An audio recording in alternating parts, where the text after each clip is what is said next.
Hello and welcome. I'm Asuma Katauka and you are watching NewsX World. Let's take a look at some of the top stories.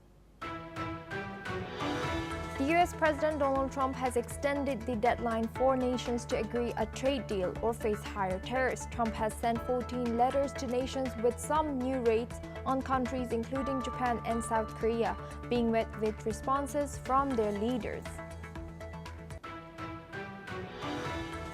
Israeli Prime Minister Benjamin Netanyahu has met with the US President at the White House, with Trump saying, "I don't know." When asked about a two-state solution in Gaza, Netanyahu says that Israel has removed tumors of Iran's nuclear and missile threat, but warns monitoring is needed. Israeli officials have said a Gaza ceasefire deal is possible but may take more time than just a few days, as indirect talks with Hamas continue in Qatar, with Trump envoy Steve Witkoff set to join Doha talks next week. Two crew members were killed, at least two wounded in a drone and speedboat attack on the Liberian-flagged Greek-operated bulk carrier Eternity Sea off of Yemen. Liberia's shipping delegation have confirmed. King Charles hosted French President Emmanuel Macron in Britain. This marks the first European state visit since Brexit, marking a symbolic reset in UK-France relations. The leaders discussed a migrant return deal and were joined by their wives during the ceremonial welcome. South African President Cyril Ramaphosa has pushed back at US President Donald Trump's 30% tariffs, saying it is based on inaccurate view of trade relations, wanting to continue negotiations, according to media reports, with South African Agricultural Minister John Steenhuisen calling for urgent talks to halt it. Germany summoned China's ambassador after accusing China's military of laser targeting a German aircraft during an EU mission in the Red Sea, according to media reports. Berlin called the incident unacceptable. More than 18,000 residents in Spain's Tarragona province were ordered to lock down as wildfire burned nearly 3,000 hectares, with strong winds and tough terrain hindering firefighting efforts, according to media reports. Gaps in Gaza ceasefire talks underway in Qatar between Israel and Hamas can be bridged, but it may take more than a few days to reach a deal, Israeli officials have said it today. The new push by US, Qatari, and Egyptian mediators has gained pace since Sunday, when indirect talks began in Doha. Trump's envoy Steve Witkoff, who helped craft the ceasefire proposal, will travel to Doha this week to join discussions, according to White House Press Secretary Karoline Leavitt. The proposal envisions a phased release of hostages, Israeli troop withdrawals from parts of Gaza, and talks on ending the war entirely. Hamas has demanded a complete end to the war before freeing hostages. Israel, meanwhile, has insisted it will not halt fighting until all hostages are released and Hamas is dismantled. Palestinian sources have said that gaps remain on the entry of the humanitarian aid into Gaza. Senior Israeli officials in Washington said it may take more than a few days to finalize agreements in Doha, but did not detail the sticking points. Another Israeli official said there has been progress.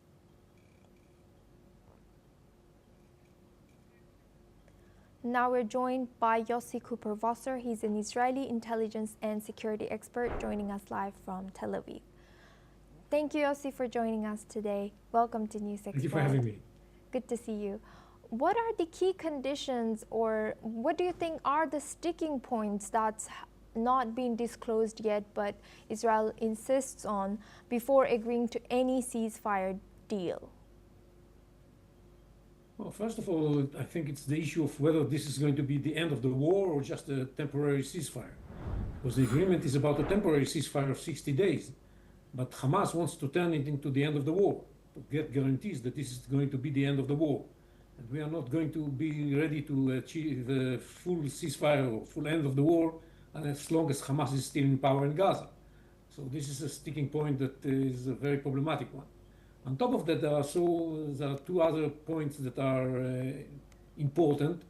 The one is that Hamas insists on wider Israeli withdrawal from Gaza in the context of the ceasefire, and we are ready to withdraw partially and keep the southern part of the Gaza Strip under our control. And the second is the question of how the humanitarian aid is going to be distributed. We want to keep distributing the aid not through Hamas, namely through the Gaza Humanitarian Foundation that is delivering the aid in southern Gaza for some weeks now.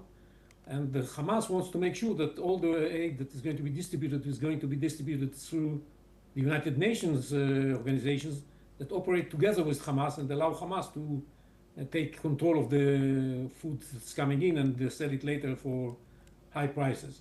So these are the main sticking points. And Yossi, given the differing demands on hostage release and troop withdrawals, what realistic outcomes can we expect from these talks in the coming days? Well, I guess there's going to be some sort of compromise on those three sticking points that would allow us to have a deal.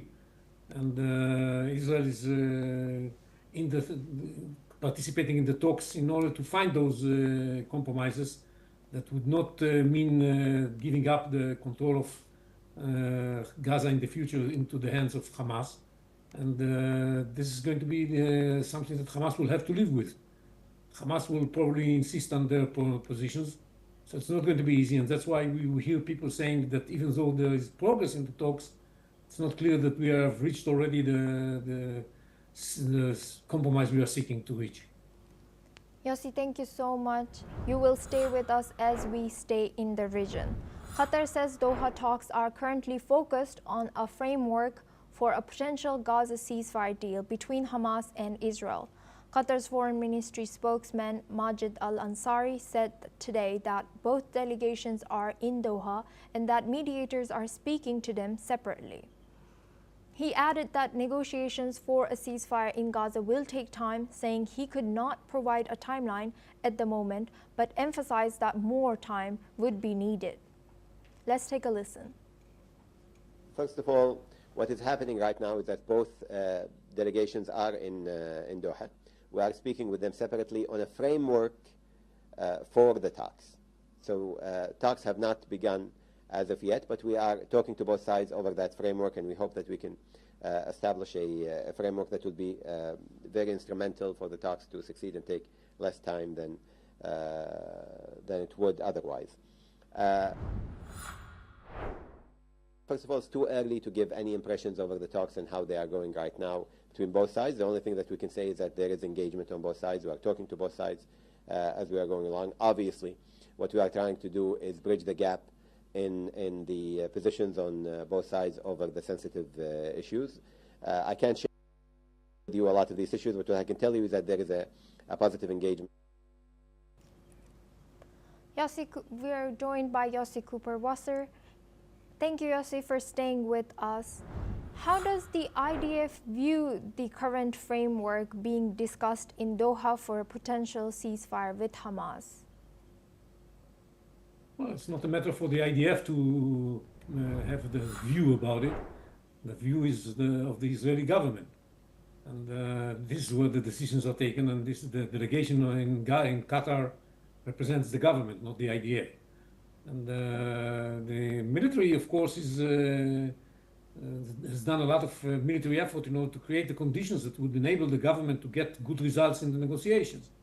And we have put a lot of pressure on the Hamas leadership and almost eliminated almost all of the leadership of Hamas was already eliminated. Many of its second and the third strata of command were also taken care of.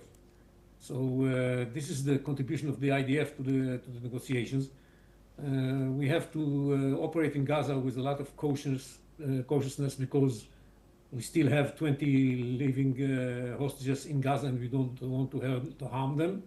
So this is some hurdle that we have to take into account when we fight in Gaza. but we do it, I think, quite well. Of course, not without casualties. We had 5 soldiers killed this morning, and or actually last night. And this, of course, is the price of war. But we put a lot of pressure on Hamas, and by that create the conditions for getting the deal done. The IDF is going to do whatever the government is going to tell them to do as regard to having a ceasefire. And if they need to have it for 60 days, they are going to have it for 60 days, and whatever else is going to be decided in the negotiations. Thank you very much, Yossi. You will stay with us as we stay in the topic. Gaza's Civil Defense Agency has said that 29 people were killed in Israeli strikes across their territory today amid ongoing fighting. 9 of them died in a drone strike on a camp for displaced people near Khan Yunis, according to Civil Defense spokesman Mahmoud Bassal. Let's listen into what some of the Gazans had to say.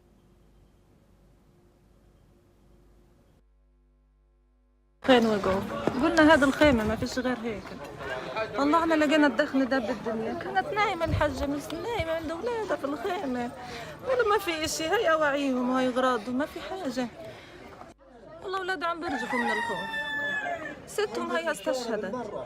أنا لسه مش فايقة من الصدمة بصراحة، أنا لسه مش صاحية كويس. مش مصدقة انهم راحوا، لسه مش صاحية. دفاع مدني خان يونس اشارة تفيد باستهداف خيمة تأوي نازحين من آل الغلبان. توجهت طواقمنا على الفور، قامت بانتشال شهيدين، رجل مسن وكذلك امرأة مسنة، وقامت بإجلاء مصابة إلى مستشفى القصر. 20 others, including at least 3 children and 2 women, were killed in 6 other strikes across Gaza. The Israeli military has not commented on these reports, but earlier said 5 of its soldiers were also killed and 2 severely wounded in northern Gaza. The funeral for one of those soldiers who was killed was held today. The war in Gaza began on October 7, 2023, when Hamas attacked southern Israel, killing 1,219 people and taking 251 hostages. 49 hostages remain in Gaza, including 27 declared dead. Israel's retaliatory campaign has killed at least 57,523 people in Gaza, according to the Hamas-run health ministry. Now we go back to our guest, Yossi Cooper-Wasser, for this discussion. Yossi, thank you for staying with us. How does the IDF verify its intelligence before conducting strikes in order to avoid hitting civilian targets? Well, there's a process in the IDF that is involving also legal advisors and a very deep intelligence gathering that allows the operators to launch an attack. And in any case, there are many cases in which the information is extremely good, and nevertheless there are collateral damage, and the people that are not involved get killed because Hamas uses them as human shields. Hamas operates from within the territories that are populated by civilians and hide behind them in hospitals, in schools, in areas populated by people in tents. These are all places where Hamas believes that because it's going to be there, then Israel is not going to be able to hit their people. And sometimes we don't, and sometimes we do. Depends on the value of the target. And that's what we have to do. That's the kind of fight that we are conducting. And Hamas is directly responsible for all the civilian casualties that are there. First of all, because they launched this war against our civilians and killed 1,200 of them in the first day of the war, and secondly, because ever since then they are hiding behind the civilians, using them as human shields. So they cannot hide behind those civilians and then come and complain that Israel is killing civilians. That's ridiculous. Thank you, Yossi, for sharing that. You will stay with us as we stay on the region. Tensions in the Red Sea are escalating. 2 crew members are dead and at least 2 more are missing after Houthi militants attacked a Greek-operated bulk carrier off Yemen. The Liberian shipping delegations confirmed the deaths at a UN maritime meeting. The ship Eternity Sea was hit by sea drones and rocket-propelled grenades. Earlier, the Houthis claimed that they also sunk another Greek carrier, Magic Seas. Crew from that vessel were rescued. Both attacks come amid growing risks for merchant ships in this vital shipping route. Authorities warn the region remains extremely dangerous. Now we go back to our guest discussion with Yossi Cooper-Wasser. He's Israeli intelligence and security expert. Thank you, Yossi, for staying with us. What measures can be taken? What do you think about these rocket attacks that are increasing in a very, very important shipping zone close off of Yemen? Well, I think with all the efforts that the Americans have exerted in this beforehand, and we are trying very hard as well, we haven't yet managed to convince the Houthis to stop launching rockets towards the shipping near in the entrance of the Red Sea, in the Bab el-Mandeb, and we haven't been able to convince them to stop launching missiles to Israel directly. They insist on doing that, and they enjoyed the very important Iranian support and assistance that enabled them to have this huge amount of missiles. And this is how they are able to keep launching the rockets and the missiles. And it's an ongoing burden and the nuisance that has to be dealt with. So we are trying to divert now some of our assets in order to deal with the Houthis. And we saw the big attack we carried out 2 days ago in Hudaydah and other ports of the Houthi controlled territory. And we should probably continue doing that as long as they keep launching rockets and missiles towards us. And I hope the international community will wake up again, because what happened, that there is some sort of a ceasefire between the Americans and the Houthis. But the Houthis, yes, they don't shoot at Americans, but they shoot at other nationalities that are traveling or shipping in the Red Sea. And this is something totally unacceptable. Yes, Yossi Cooper-Wasser, thank you very much for staying with us throughout the news and sharing your insight all the way from Israel. Now we move on to our next news. Cambodia's Deputy Prime Minister has called the U.S. move to consider tariff reductions a huge victory for the region as Thailand steps up efforts to avoid heavy duties on its exports. Thailand's Finance Minister Pichai Chunhavajira said his country will not back down. The comments come as Washington threatens to raise tariffs to 36% on Thai imports once a temporary pause expires on July 9th. Cambodia's support highlights regional backing for Thailand's stand as Southeast Asian economies push back against unilateral U.S. trade penalties, with Thailand's economy under pressure from slowing growth and global uncertainty. Minister Pichai said Bangkok remains committed to a fair deal but won't yield to pressure. Here's what he has said. ว่ามี10 กว่าประเทศนะครับที่ประธานาธิบดีทรัมป์ได้ประกาศแล้วก็ส่งอัตราภาษีมาให้แล้วก็ในข้อความก็จะมีบอกว่าให้เราเร่งคุยซะให้ก่อนวันที่1 สิงหาคมให้ได้นะครับที่จะเป็นก็เท่ากับว่าเลื่อนจากวันที่9 กรกฎาคมไปเป็นวันที่1 สิงหาคมอันนี้ถามบอกว่าแล้วทำไมเป็นอย่างนั้นก็เนื่องจากว่าการเจรจาเนี่ยมันต้องใช้เวลาก็เลยเลื่อนเวลาออกไปนะครับเพราะนั้น Now we're joined by our guest, Dr. Sanjay Kumar. He's a journalist at the Korea Herald, joining us live from Seoul, South Korea. Thank you for joining us today. Welcome to NewsX World. Sanjay, how significant is Cambodia's support for Thailand in opposing the proposed U.S. tariff increases, and what does this mean for regional trade unity here?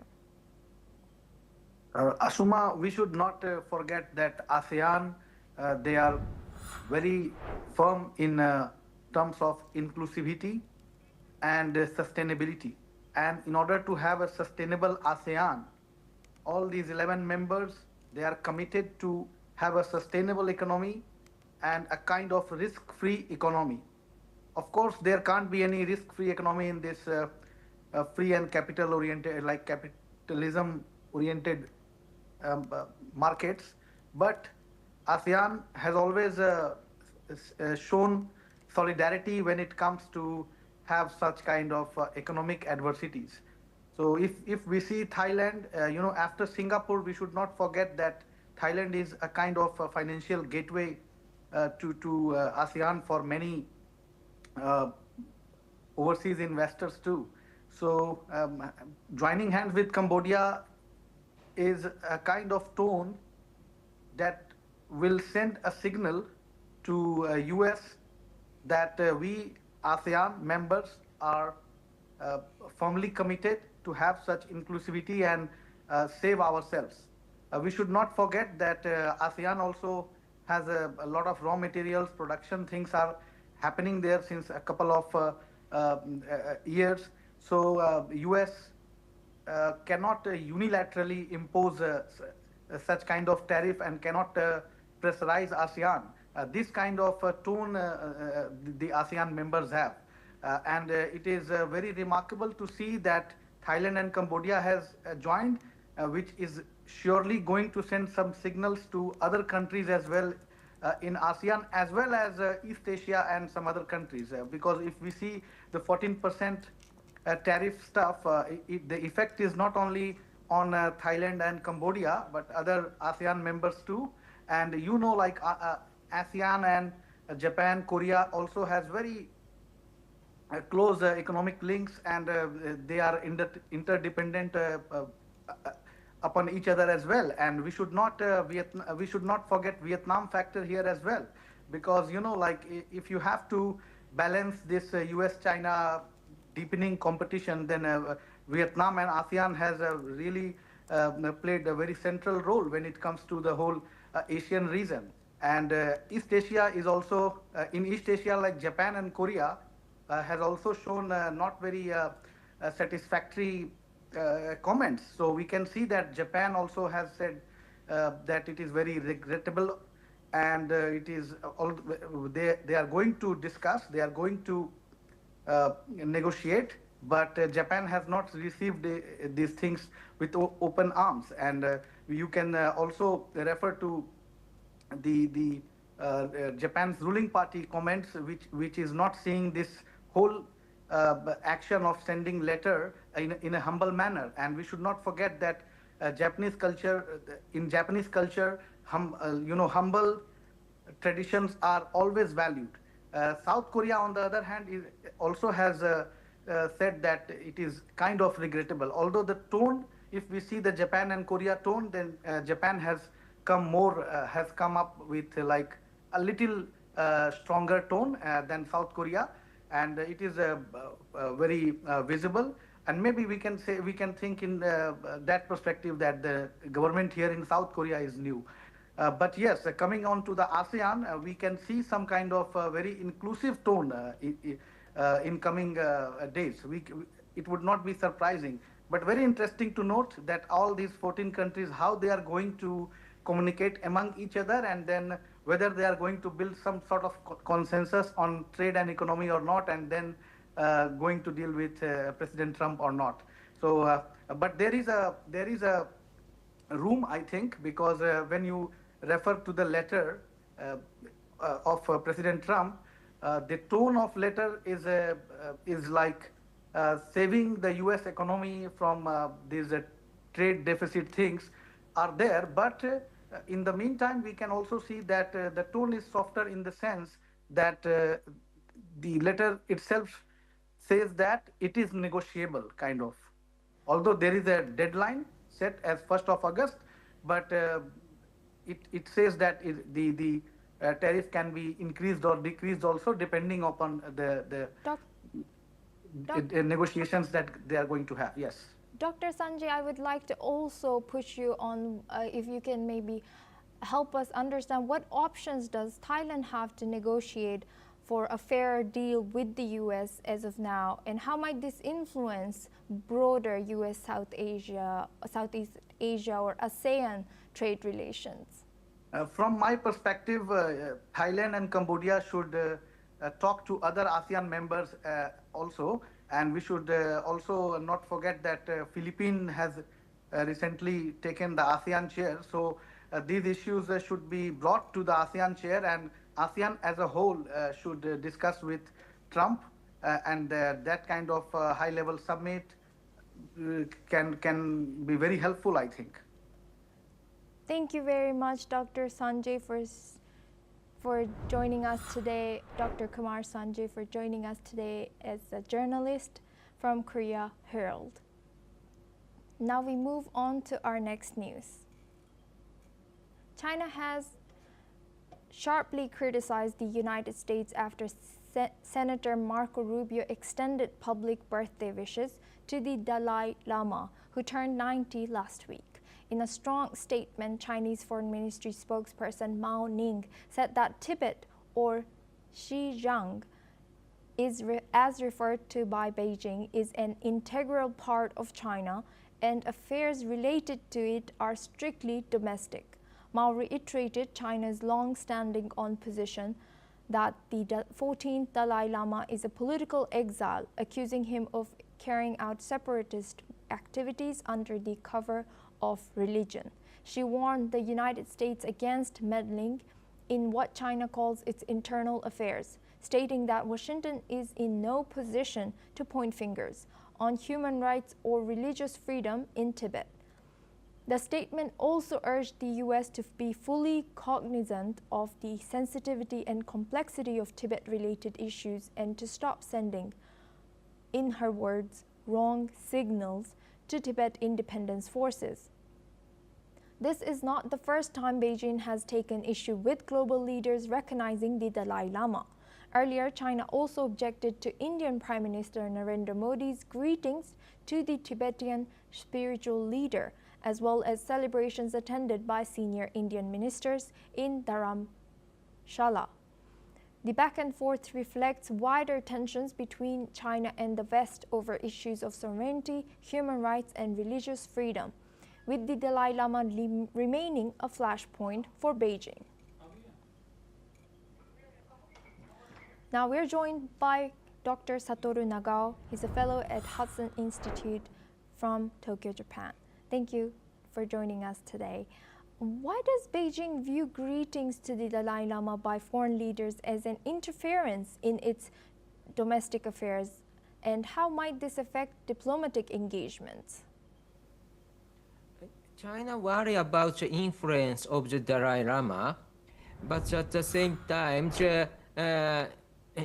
it is uncertain if the current Dalai Lama has gone and a new Dalai Lama sworn in. In this case, current situation of the Tibet rely on the influence of the current Dalai Lama.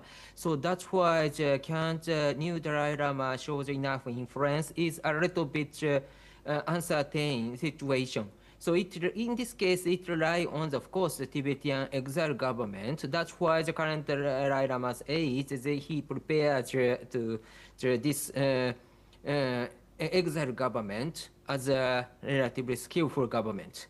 But at the same time, anyway, China want to reduce the influence of the current Dalai Lama. And if the next Dalai Lama sworn in, of course, China has a plan to set up China's Dalai Lama. But from the people's wish, Tibetan belief, they will not support China's Dalai Lama. Of course, incarnated new Dalai Lama, the people will support. In this case, of course, China's influence is limited. But anyway, China will try to separate Tibetan people under the China's control area and the Tibetan people outside of China control area. So they try to separate these two groups. That is their policy. So that's why anyway, how to erase the current Dalai Lama's influence is purpose of China's policy. And in case of the next Dalai Lama, of course, it could be the chance for Chinese government to expand their influence, they believe. That is a concerning point, I believe. Thank you. And Doctor, what implication do such diplomatic tensions have on U.S.-China relations, especially regarding human rights as well as religious freedom? Of course, this is a very important issue. If the Tibetan people has the will to resist China's occupation, U.S. has a reason to support this, because U.S.-China competition, when we check the U.S. side, last 249 years of the U.S. history, U.S. hasn't allowed any rival to survive. So now China is a rival of the United States. If the same pattern, the U.S. policy is not to allow China to survive, of course the Chinese regime need to change. So that's why in case of the U.S. policy, if the Tibetan people has the will to resist China's occupation, of course the U.S. has a reason to support them, and that could happen, I believe. But it relies on the situation in the Tibet, and it relies on the situation of the Tibetan leadership. So that's why the Dalai Lama's leadership is a very important part of the U.S. policy in the future. If the Tibetan people and Dalai Lama shows enough influence, enough leadership in the Tibetan people, I think. Thank you, Dr. Satoru Nagao, for sharing that insight. You will stay with us as we stay in the region. China is issuing a strong warning to Taiwan tonight. China's defense ministry says Taiwan cannot resist the People's Liberation Army, also known as PLA's sharp sword, no matter what weapons it uses. The statement comes ahead of Taiwan's Hong Kong military exercise, which starts tomorrow. China is dismissing the drills as a bluff and a self-deceiving trick by the DPP authorities. A defense spokesperson accused Taiwan's leaders of putting the island in danger to push independence. China repeated that seeking independence by force is a dead end. Beijing says the PLA will take strong countermeasures to stop any move towards Taiwan's separation.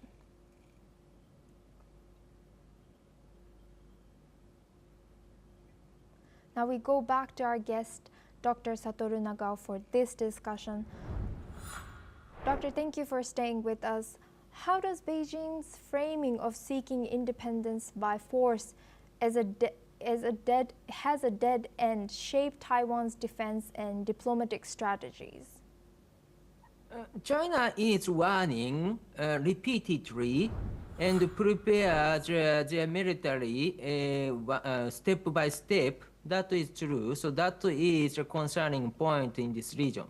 But at the same time, view from the military preparation, of course, the defense side of the Taiwan is also preparing the crisis, and U.S., Japan, or U.S. side, other U.S. side countries, Philippines also, Australia also, is preparing the emergency too. So that's why even if China is stepping up the warning and preparation, still there is no confidence in the China side to win the military operation against Taiwan, I believe. But at the same time, sometimes China mistake the calculation in the war scenario against Taiwan, and adventures they will choose. In this case, that is a concerning point. So we cannot underestimate China's preparation, China's preparation of the military operation against Taiwan. So that's why the Taiwan side, US side, Japan side, Philippines side, Australia side, and other US side country, of course, including good friend India, prepares emergency in Taiwan. That is very important, I believe. And how might Taiwan's Hong Kong military drills that are supposed to be taking from tomorrow impact cross-strait tensions and the risk of escalation? Of course, preparation is needed, and Taiwan try to show their air preparation. That is natural. So China's warning is a little bit meaningless. This is, simply said, a general way to stepping up to prepare any emergency under such kind of the situation. For example, China sent 53 military airplanes to Taiwan at the beginning of this month. That is one of the sign, and repeatedly such kind of the military activity has happened, and this is a provocation from China side. This means that, of course, naturally, Taiwan tried to resist it. So that kind of exercise is quite a natural reaction against China's move. So there is no right for China to blame Taiwan in this case. But this is the way of China, so that's why it has happened. But indeed, naturally, it has happened, I believe. So this is natural stepping up, and we must reply our natural stepping up of the defense. That is our response. It should be, I think. Thank you very much, Dr. Satoru Nagao, for sharing that insight. You will stay with us as we move on to next news. Germany has summoned the Chinese ambassador after accusing China's military of targeting a German aircraft with a laser. The incident occurred during an EU maritime security mission called ASPIDES. In a statement on X, Germany's foreign ministry said that disrupting this operation is completely unacceptable. The incident comes amid growing EU concerns over Chinese influence on critical technologies and security infrastructure. There has been no immediate response from China or the European Commission in regards to this incident. The EU's ASPIDES mission aims to protect freedom of navigation and commercial shipping in regions including the Red Sea and the Indian Ocean. Now we go back to our discussion with Dr. Satoru Nagao. He's a fellow in Hudson Institute. Thank you, Doctor, for staying with us. How might this incident affect diplomatic relations between Germany, the EU, and China amid existing tensions over security as well as technology? This is interesting because recently, not only the US and China, but also the EU and China, escalating the battle in the diplomatic field. Recently, Foreign Minister of China visit the three countries, Belgium, France, and Germany. But in all of the three countries, China's foreign minister faced a tough situation because the European side demand China to cut relation with Russia because Russia's aggression in Ukraine is a matter of concern for Europe, and China is supporting Russia. That is a matter of concern. And China's side, the policy is also concern for the EU because they restrict export rare earths or medical machines or brandy or this kind of economic security is matter of concern, and China restricts exports. That's why European country cannot continue to produce cars. And so finally, the military aspect has revealed for German patrol plane right near the Chinese naval ships. They target by laser. This is provocation because laser can control the missile. So that's why this is a clear provocation. View from this, what kind of perception China has is very clear because the targeting laser means that they believe the German plane is enemy. So that's why China is sending a message. China's wish Russia continue to invade Ukraine, and China support Russia. So this is the first thing. And China is not comfortable the EU's demand to ease the restriction of the rare medical branded this one. This means that economically China and the target is EU too. And now militarily China's target is EU, Europeans. So that's why all of these three indicate that the tension is rising between two. And China thinks European countries are one kind of the potential enemy, and not only the United States, but also these other Western countries also the enemies they believe. That's why it has happened. So this is very interesting case and escalating case. View from the Western side, China revealed their real face, I believe. So that's why this has happened. Thank you very much, Dr. Satoru Nagao, for sharing that. You will stay with us as we move on to our next news. The Kremlin says it appreciates U.S. President Donald Trump's efforts to initiate direct talks between Russia and Ukraine, but voiced concerns over what it calls contradictory statements from Washington. This follows Trump's recent pledge to send more weapons to Kyiv. Russian officials say such military aid only prolongs the conflict and add that it will take time to clarify the type and quantity of arms the U.S. is providing. Speaking on Monday, Trump said Washington would deliver primarily defensive weapons to help Ukraine push back against Russia's intensifying offensive. Responding to those comments, Kremlin spokesman Dmitry Peskov said that while it's clear European military aid is ongoing, there's still uncertainty around the scale and type of U.S. deliveries. Peskov said, and quoted, the Europeans are actively involved in pumping Ukraine full of weapons. He added that as of American supplies, it will take time to clarify. On the ground, Russian troops continue to gain ground across eastern Ukraine, now controlling nearly a fifth of the country, including Crimea, Luhansk, and large parts of 3 other regions.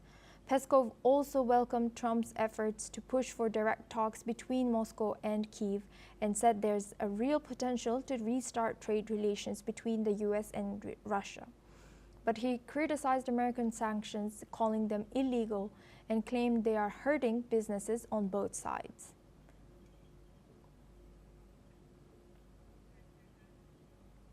Now we go back to our discussion with Dr. Satoru Nagao for this discussion. How credible is the Kremlin's criticism of U.S. sanctions as illegal, and what effects are these sanctions having on businesses in both countries? This is just tactics of the negotiation, because originally President Trump of the United States tried to arrange a ceasefire between Russia and Ukraine. That time, President Trump tried to show it looks like he is pro-Russian politician in the United States. So, but now President Trump start to understand Russia do not have the will to stop the war just now. So that's why he is leaving from Russia. But view from Russia, they want to continue a little bit pro-Russian policy of the President Trump. So they try to send the message they want to continue. Because if Russia send a message, friendly message to the President Trump, and if the President Trump does not give up to seek the ceasefire between Russia and Ukraine, there's a possibility that President Trump cannot impose more tougher sanctions against Russia. So buying time is useful for Russia, and this is the tactics. To extend, to buy the time for Russia. So, but indeed, Russia do not have the will to stop the war just now. So this is just a tactical move of the negotiation. There is no real will to stop the war or restart trade with the United States, I think. And sending message and try to show it looks like they are friends, but the reality is they are not friends. Thank you very much, Dr. Satoru Nagao, for sharing that insight. You will stay with us as we stay on the topic. Now we move on to our next news. French President Emmanuel Macron has arrived in the United Kingdom for a 3-day state visit, blending a royal ceremony with hard politics on migration and security. Greeted with full pageantry at Windsor Castle, Macron's visit marks the first by an EU head of state to Britain since the Brexit and signals a stronger push to rebuild UK-EU ties. But beyond the ceremonial welcome, Macron and British Prime Minister Keir Starmer are facing high-stakes talks, particularly on halting the surge in migrant crossings through the English Channel. The UK is pressing France to step up coastal interventions, including more aggressive actions at sea. Both sides are also working to strengthening security cooperations, including joint strategies to disrupt smuggling networks operating across Europe and North Africa. Macron and Starmer are also expected to advance plans for a post-ceasefire security force in Ukraine. In a statement, Macron said France and the UK will deepen cooperation on defense, nuclear energy, space, artificial intelligence, and migration. With strong symbolism and stronger agendas, Macron's visit could mark a turning point in UK-EU relations.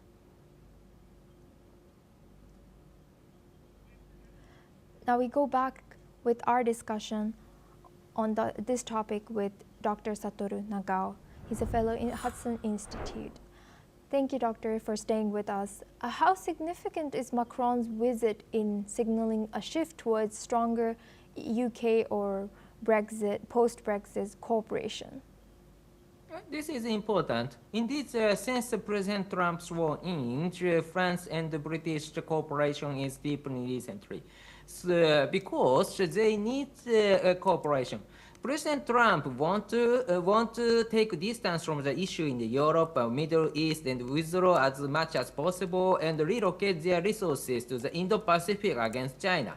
In this case, the United States demand Europe should increase their defense budget and sharing burden, security burden in Europe. So they should take charge as much as possible themselves. So that's why the European countries should cooperate each other. But in Europe, the British already leave from EU, and that's why the British want to seek a more global policy, and not only the Europe, but also the others. But at the same time, because of such kind of the situation, UK need to cooperate with Europe. Indeed, the UK's contribution in Europe is, especially the military affairs, UK take very important role. So that's why, for example, the framework in the defense in the Europe, British takes a relatively wider share of the burden. So that's why without the UK, European cannot show enough defense. And this means that European needs the United Kingdom. At the same time, the United Kingdom also needs cooperation with Europe. In this case, France is leading country. In case of the battlefield in Ukraine, the recent made in France jet, Mirage 2000, this kind of fighter jet contribute a lot. So France's role is also very important to defend or lead in Europe. So that's why the UK-France cooperation is very important recently. So this is adjusting the situation of the US world strategy, which is the Indo-Pacific's main arena. China is the main target. But in this means that Europeans should take charge more in Europe. In this case, UK-France cooperation is a very important central part of the cooperation. So that is what happened and very important. Thank you very much, Dr. Satoru Nagao, for joining us today and sharing your insight as a fellow Hudson Institute all the way from Japan. Now we move on to our next news. At least 10 people have been killed and over 567 arrested following large-scale anti-government protests across Kenya. Protesters voiced deep frustration over ongoing corruption, police brutality, and recent abductions of government critics. In response, police used tear gas and water cannons to disperse crowds, leading to multiple injuries, according to the Kenya National Commission on Human Rights. At least 29 people were hurt during the clashes. On Kenya. We are deeply troubled by the killings yesterday of at least 10 people, as well as looting and destruction of property in Kenya as police and other security forces responded to violent protests in the capital of Nairobi and at least 16 other counties. Lethal ammunition, rubber bullets, tear gas, and water cannons were used. While tensions have recently escalated, the unrest began last year over controversial finance bill that raised taxes amid a growing cost of living crisis even after the bill was withdrawn in June. Public outrage has continued, especially after the death of a teacher in police custody and the fatal police shooting of an unarmed street vendor. Just last month, 16 people died during similar protests, and unrest has continued into this week. Roads leading to key government buildings in Nairobi were barricaded, while protests intensified across several regions nationwide. Now we move on to our next news. A raging wildfire in northern Spain's Tarragona province is tearing through forests and woodlands with over 1,500 hectares already destroyed and the blaze continuing to spread rapidly. According to local media reports, the fire broke out on the 7th of July in the Catalonia region and is being fueled by powerful winds reaching up to 80 kilometers per hour. Spanish firefighters are struggling to contain the spreading wildfire in Catalonia as extreme weather and difficult terrain hamper suppression efforts. More than 18,000 residents are in lockdown as wildfire rages in Catalonia. Several major roads in the region have been shut down as nearly 250 firefighters work to gain control of the blaze under extremely difficult conditions. Meanwhile, in a separate incident, a second wildfire broke out in Lleida province, also in Catalonia. That fire scorched 35 hectares of agricultural land before being brought under control. Following 10 hours of firefighting operations, regional authorities are closely monitoring both fires as high temperatures and dry conditions continue to increase the wildfire threat across northeastern Spain. Authorities have issued warnings urging residents to avoid unnecessary travel and follow emergency updates closely as the firefighting efforts continues.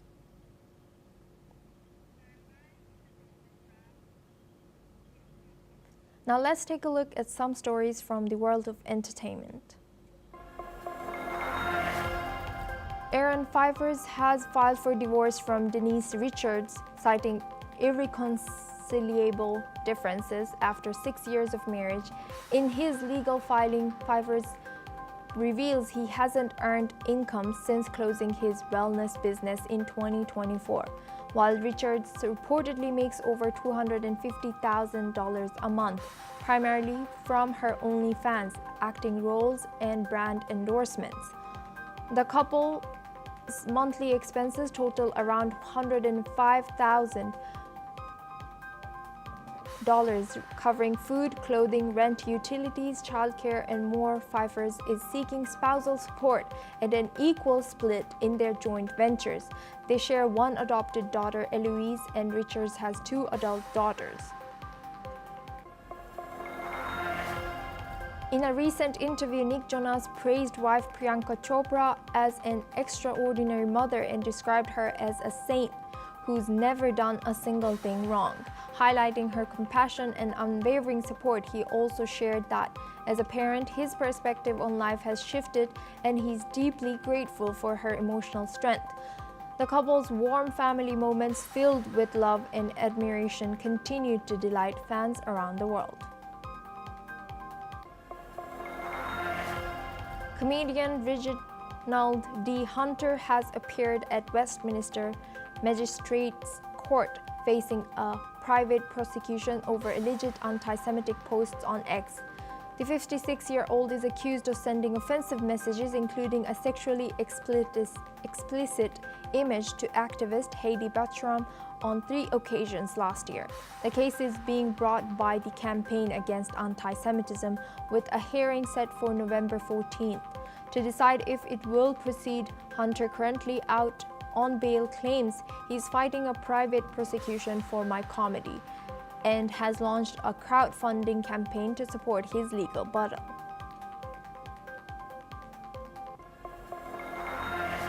Pat Green, the acclaimed Texas country singer, has opened up on personal tragedy amid deadly flash floods in central Texas.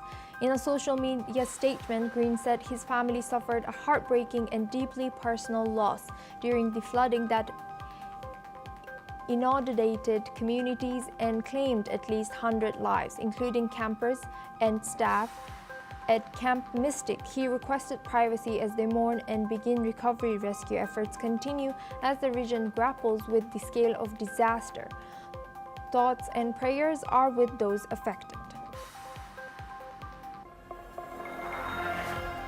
Actress Blake Lively is set for her deposition on July 17th in her escalating legal dispute with director and co-star Justin Baldoni over the film It Ends With Us. Lively has accused Baldoni of sexual harassment and retaliation on set, claims he strongly denies. Baldoni's defamation countersuit and separate label lawsuit against the New York Times have both been dismissed by the judge. The deposition kicks off the discovery phase ahead of March 2026 trial in New York. Baldoni's attorney has suggested making the deposition public, even proposing a Madison Square Garden-style event, while Lively's team warns against a media spectacle.